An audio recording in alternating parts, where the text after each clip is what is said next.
Hey everyone, it's DL Walker here, and welcome to another episode of Step Up, a vidcast. And I'm here with Nicole Thibodeau, who is an oracle of divine transmissions. And as a channeler and mentor, she works with spiritually evolving women who are blossoming into their healing gifts and on their spiritual path so that they can have more clarity, peace, and live their divinity. But what she's really most passionate about is assisting women embrace their power and be the master of their lives. So she offers a couple of programs. One is called Unveil Your Inner Gifts and Embrace Your Divine Power. And she also conducts soul healing sessions and channeling for groups. But we'll talk about that a little bit later. Hey, Nicole, thank you so much for joining me. And I wanted to kind of ask you, what was your journey on becoming a channel and a mentor? And what kind of tools do you use to create and assist your clients? Well, thank you first for having me My pleasure. on your vidcast. And my journey was something that I discovered along the way because I was always highly intuitive and I thought everybody was the same. Mhm. So I never thought I was different until when I started in teenagehood, that's when I felt very different. And then different things happened to me, like having uh, early on visions when I was 5 years old of because there was a crisis at home and I didn't feel the love in my family, and I asked God, I wanted out because there's no love. And that's when I had the first vision of this beautiful, gentle man that would be there in my life, bringing a lot of peace and loving me. So that gave me all the encouragement I needed at that time to move forward. And later on, when I was 17, I felt the death of my best friend's baby.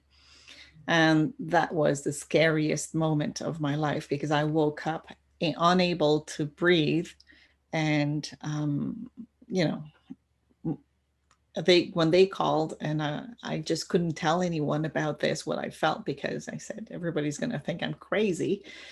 And so I held my friend the best way I could. And I tried to talk to other people about, I always felt that it wasn't the right person, or especially at home. My mother was afraid of that. And they always said that my dad was doing black magic when in fact he was a medium. So I didn't dare going and ask him either. So that's how it all started. And later on, I started taking classes. I knew what I didn't want, but I didn't know what exactly I wanted. So when there was something showing up and that really resonated with me, then I would go and take those classes. So I was, about 40 something when I really took the channeling lessons. And that led me to do the work that I'm doing now, and I'm loving it. Awesome. Awesome. So how long have you been doing the work that you're doing, and what can you share about what you call or term the divine soul? I've been doing this work for about almost 15 years now. Mhm. And well, the divine soul is because I'm always saying to everybody, to my clients, it's not for us to go and elevate in a certain way of reaching out to the sky when we have to bring all the divine that is already within us Mhm. to bring it into our life. Just give it the possibility to be expressed in our life. And that's why I call it the divine soul. Actually, it's many times I call it becoming the divine human, because it's you live your divinity as you live your humanity at the same time, which sometimes brings a little bit of imbalances, but it's just giving ourselves the permission Mm. to move from being in this deep love, divine energy that you are, and then moving, swaying back into your complete humanity and living what is there. So, it's just like a little waltz sometimes, that and bringing yourself back into center and just having those tools. And there are some easy tools to use. I use toning. And when I do sessions with my clients, I use light language. And that helps in many different ways. When working with somebody, sometimes it helps to bypass the brain. So Mm. you don't focus on words and your thoughts get moving here and there. Or it also helps to raise the frequencies so we can go deeper into the work. and it helps to release all the energies that are there that are crystallized and sometimes can create some pain in your physical body. Right. So could you, I'm not familiar with the term toning. What is that? Okay, toning is when you create sound, and I had learned a technique of doing the sound that goes with each of the 7 basic chakras. Mhm. So you start with, if you take this the piano keys, I don't know the terms in English, which note it is. So you go for each one for 1 octave. So Mhm. you start at the beginning and you make a different sound going up to the 7th chakra, and that helps to activate your chakras Mhm. and wake up the energy, and it circulates with more ease and grace. Okay, I do have a question about the chakras. Are they color based also, or are they just represented in color just so that we can distinguish one chakra from another? Are they associated with colors or only sounds? It is sound and color. The color is more the energy that they hold. So sometimes, some people will see it, like if we talk about the base chakra, it's associated with a red color, but Mhm. it can have different hues if Yeah. depending of how it's activated. But there's not only the red, it depends of the energies that's there and that are activated. There's more than one in there. Right. Okay. And you said that there was another term, I believe it was called language, light language. Yes, this is the language of the soul, sorry, Mhm. and this is a language that is universal. It's a divine universal language. So when I do a session and the person who's there has parts of them that are coming and are in fear, as soon as we begin singing that language, Mhm. they understand that it's a universal language, and most of the time we'll put them very at ease, and they become more comfortable and they can surrender more easily to the process of releasing the fear of the wound that they hold. I have a question for you. Have you ever used it on animals? I've did use light language with some of my cats, yes. I'm just curious. I find this kind of thing fascinating. So that's why I was just wondering and about it as well.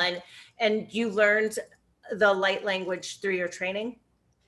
Yes, yes. Well, actually, the light language is something that you just, when you are in your heart and you're deeply connected to the divine within you, if you allow the sound, it comes from deep in you to your heart and it goes up. It's not something that you're going to think about. It's not something that you force. It just wants to pour out of you. Okay. I remember, if I can give you an example of using the light language, it was the day my dad was passing away. And I had this little mantra, and I started singing in light language and singing that mantra also. But my dad didn't know much of what I was doing Hmm. and how I was working. And when I started singing that, he just looked at me straight in the eyes and says, "Hey, I know that." Wow. And that was about 2 hours before he passed away. So that was really a moment that was really a blessing to live through, because it gave an answer to something that, like you're asking, what is light language and what does it do? So when we talk about this being a universal language, my Right. dad gave me the answer with that. Wow. Um, and what are some of the belief systems or patterns or blocks that people carry, and it prevents them from connecting to their divine within, and preventing them from expressing their gifts? Well, one of them is I am entirely disconnected from the divine. I feel like, Mhm. in separation, and the divine is way up there and I'm here. So Mhm. that's the first one. Right. The second one is, this is way bigger than me. I can't be connecting to the divine. And the other one is I can't do this on my own. I always need somebody. Somebody has to guide me to doing this. Mhm. Absolutely, because it's a little bit the unworthiness emotion that can be there sometimes, the belief, sorry. Yeah. Yeah. And the other one is resisting the divine that's within you, resisting your intuition, resisting your inner gifts that are there that want to be expressed. But by fear, we resist them. Mm-hmm. And one of the fact is memories that we carry in us, it's either the ones that we have learned through our lifetime, or sometimes they come from another lifetime and we don't know exactly what's at play. It's not conscious all the time. No, a lot of times it's not, is it? Mm-hmm. Okay. And what are some of the symptoms that could be identified from these blocks? Like, how would people know that they're blocked? Well, you can't always tell exactly, but I did notice that sometimes it creates pain in the physical body, Mm-hmm. especially when the memories have been repressed. Mm-hmm. So I'll give you a little example is when you hurt yourself and you hold your breath and it's just like, you're not breathing. Right. So this creates a block. So in different events, we're not conscious that we stop breathing, or it's a very shallow breathing. So that's when it creates the pain or a block in your physical body. And that can be carried from another lifetime also. Now, let me ask you a question. Let's say you have an injury or a disease process that causes shallow breathing for a period of time. Can that in turn affect you from, from this divine energy? Can that affect your divine energy? I guess my question is does it go both ways, right? So, Well, these blocks will prevent you from moving forward and connecting more deeply. The divine energy is always there, is we tap into it or we don't. right. Just like your intuition, it's there. It's not something you will acquire. You learn to work with it because it's not something that is taught. Mm-hmm. But you work with it or you don't. Actually, this is one of the things that my father had told me when I was younger, because I was repressing my inner gifts. Mm-hmm. And he said, if you do that, you're going to make yourself sick. Mm-hmm. And then, well, I wasn't telling him I wasn't feeling well already. I avoided that. But then he told me, he said, you have to remember, this is part of who you are. Mm-hmm. You have to accept it's part of you, but you don't have to do anything with it. Mm-hmm. So that was really like, it appealed to me at that point where I don't have to do anything with it. That was the times where I was afraid of all of this. Mm-hmm. Yeah. And how do you come to notice that the blocked emotions are creating pain in the physical body? How does, somebody's having pain? How would they realize that, hey, maybe it's these blocked emotions? Well, through some private sessions I've done with some clients, I didn't know they had back pains or knee pains and things like that. And I received their comments afterwards saying, I had this huge back pain all my life. And now that I had the session with you, the pain is completely gone. Mm. Another one is just like every time she went up and down the stairs, her knees were hurting. Mm-hmm. And after a session, her knees weren't hurting anymore. Another one, she said every time she was lying down, she had a hard time breathing. And after a session, she said, I can lie down and breathe and there's no problem anymore. So this is when I realized that the work I was doing was helping and releasing. I'm not saying that, it takes away everything, Of course not. but sometimes it's just when it's emotions that are blocked. Mm-hmm. And, through those sessions, this is what I noticed. And from noticing that, it made me reflect of why this happened. And that's when, I was telling you before, is difficult situations. And when you hurt yourself or you're being hurt and, you stop your breathing because you're holding back. So that's what, it makes the energy or the blocks just lodge somewhere in your physical body. Right, right. Because energy is not created nor destroyed. I use that term a lot with the work that I do, which is more mechanical in nature. Mm-hmm. It's still energy, and that's why I was kind of asking, could there be a physical trauma that results in a block that we're talking about?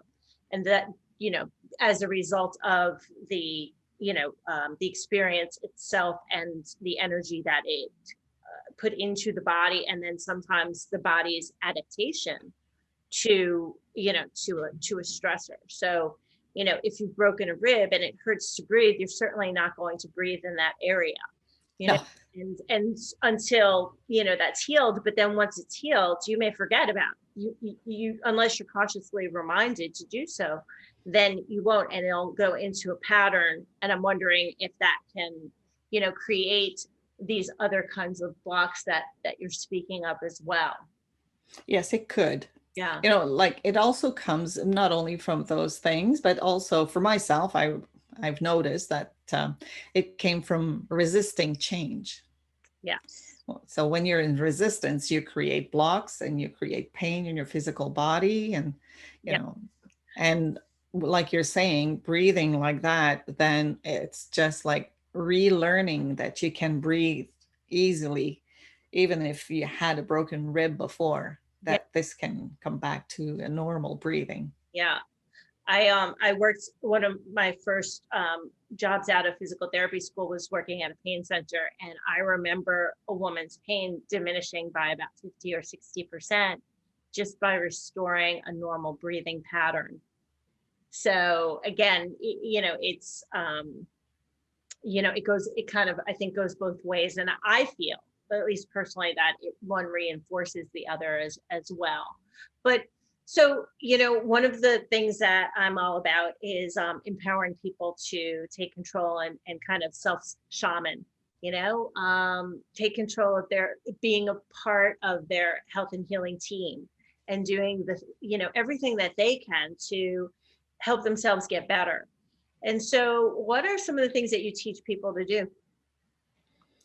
Well, the things that people can do right now is, the first one is I find is the biggest one, is giving yourself permission to change and to clear what doesn't work for you. This is the biggest one, because by giving yourself permission, you open up the doors for something new.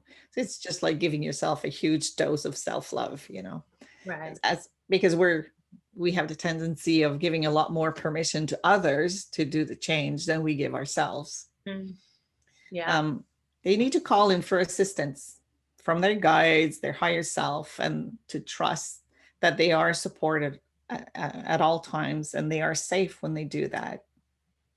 I also tell them to breathe deeply. We were talking just about that, Yeah. to breathe, find any breathing technique that fits for them. Hmm. That's one of the things, is finding what really works for you, that you're feeling comfortable. And it doesn't have to be something that is very long in the breathing techniques. Hmm. So those it helps to clear the energies and release the tensions.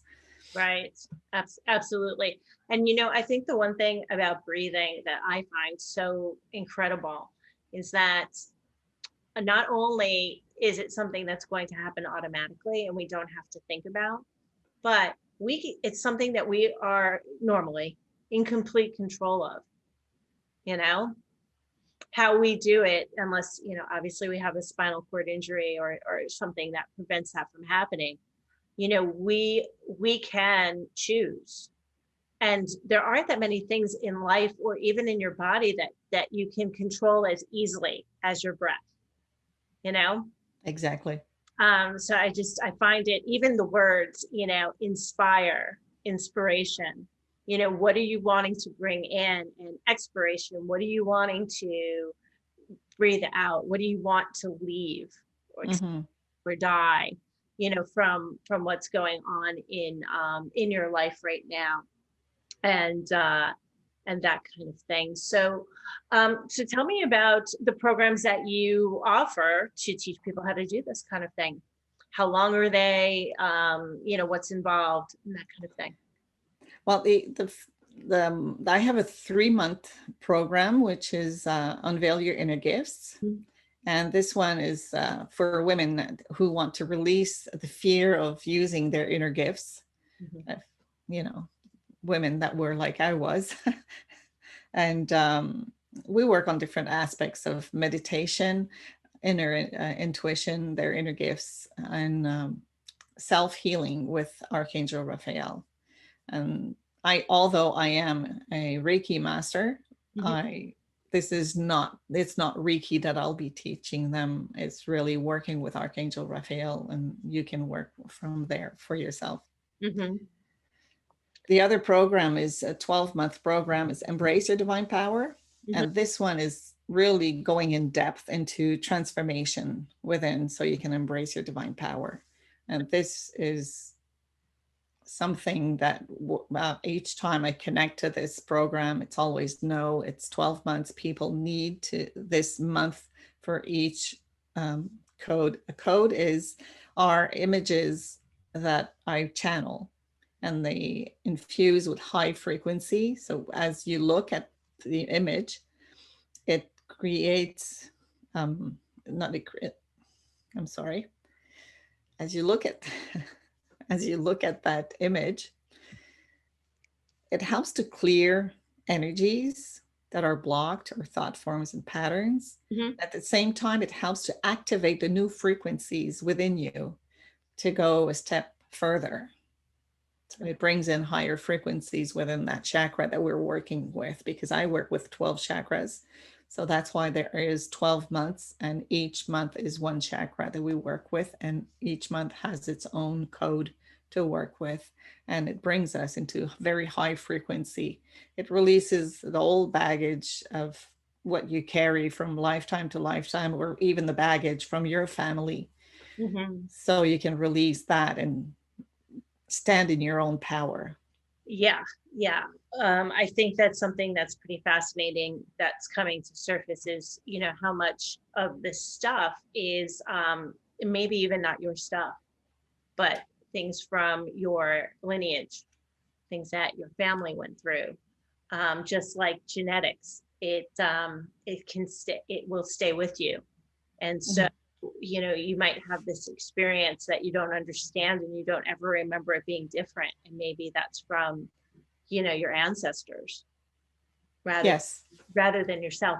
One of the things I wanted to talk about um, before we continue to move on was just about our guides. Does everybody have a guide, and how many guides do we have, and like who are they, and that kind of thing? Everybody has a guide. Hmm. Everybody does. You can have more than one. It all depends what you're doing.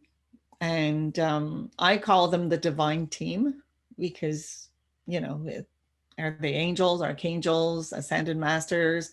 Anyone, any of these beings of light can be a guide to you. It can be a family member for some people, but they always will bring you what is of the highest for you. And if they can't do the job for you, they will bring in the one that is has the expertise, I would say, to help you on that. Right, But right. they will never infringe of your liberty on your liberty of choice. If you're not asking for help, they will not come and help. They can't infringe that. This is a universal law. So that's why it's important to call for assistance and give them permission. Absolutely. I've heard that before. And that because a lot of people will pray, right? But are they really giving permission to make a change? They're asking for something, but are they giving their guides or, whomever they're praying to, permission? I sometimes I wonder about that. So I was going to ask you, what is a resource or book or books that people can kind of learn more about this? And you were recently published in a best-selling book called Evolutionary Healer with 17 other authors. And I hear you also have another special project in the brew. So can you tell me about that? Yes, well, actually, I have a book that will come out in early 2021, which is called Back to Love Again, A Journey to Self-Love. This book, although it has a part of it is a little bit of my journey, it has tools in it, guided meditations and codes to help people to release the fears, the emotions, and everything that you can feel.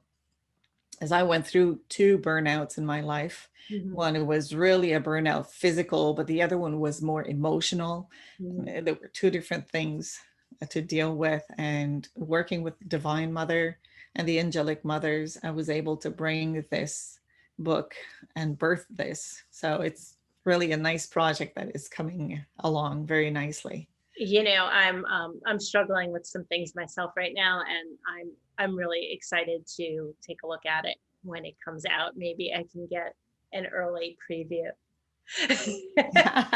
Okay, noted. Yeah, advanced order or whatnot. Yes, it's at the publishers at the moment. There you go. All right, I have to talk to those people. But you know, if somebody wanted to connect with you or work with you, I know you're in Montreal, Canada, and we have people who kind of tune in from all over. So, what is the best way for people to connect with you? And I'll just let everyone know from a heads up that the information that Nicole is sharing will be in the information box below the video. So at any point, you can feel free to go ahead and take a look and figure out the best way to connect. So go ahead. They can go on my website, www.nicolesthibodeau.ca. Don't forget it's .ca. There is more than one Nicole Thibodeau.